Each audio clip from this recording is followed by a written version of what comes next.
Hi, I'm Jules Mitchell. Welcome to the Huffington Post Thrive series. Today I have Anna and Christine here, and today's pose is Shavasana.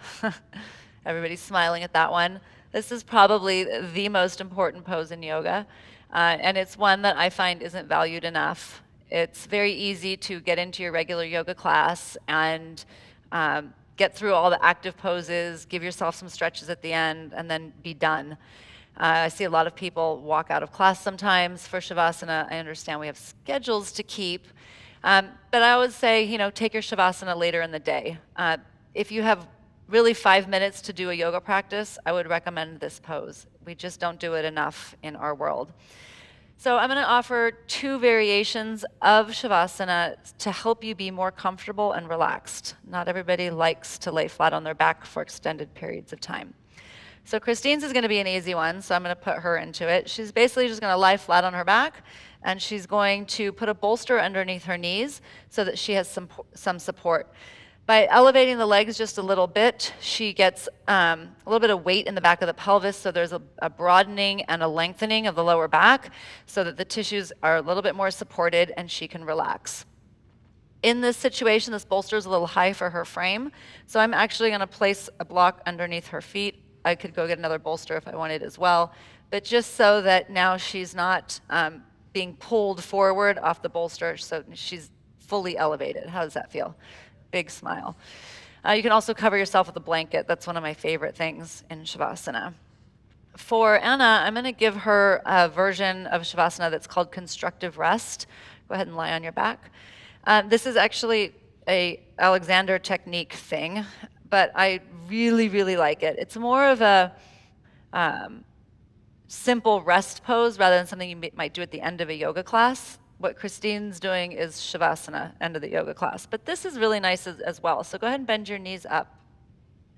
And then you're just going to take a blanket and you'll just sort of fold it into like a chunk. Depends on what kind of blanket you have to figure out how you're going to fold it. But I'm going to basically put it between your legs. Squeeze, squeeze, squeeze. And then you take a yoga belt, and from there, you tie the belt around your thighs and around the blanket so that you have something holding your legs apart and something holding your legs together at the same time. And so when you're here, you can fully relax. If you just have your knees bent up, which a lot of people will do in Shavasana because it feels better on their back, you'll have to work to hold your legs up. Gravity will make them want to fall apart. So here, you're really tied in there. How does this feel? So I made the belt pretty tight. It's around her thighs, holding the blanket in. And then you can just rest like you're supposed to. While you're here in Shavasana, the idea is to start to develop maybe even your meditation practice. So try to clear the mind as best as possible. Notice the space between your thoughts. Notice if you tend to keep your eyes active. I think that's a common Shavasana thing. See if you can relax your eyes, trying not to stare out of those closed lids. See if you can just follow the breath in and out. See how long you can go without writing a story about every little thing that comes into your head.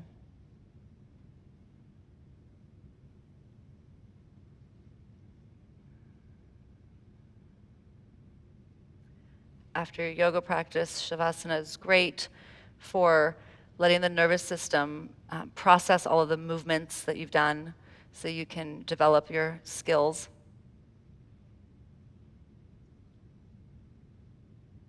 If you're going to practice a Shavasana outside of a yoga practice, let's just say something like the constructive rest. It's a great way to downregulate your sympathetic nervous system. That's your fight or flight mode, and to upregulate your rest and digest parasympathetic nervous system.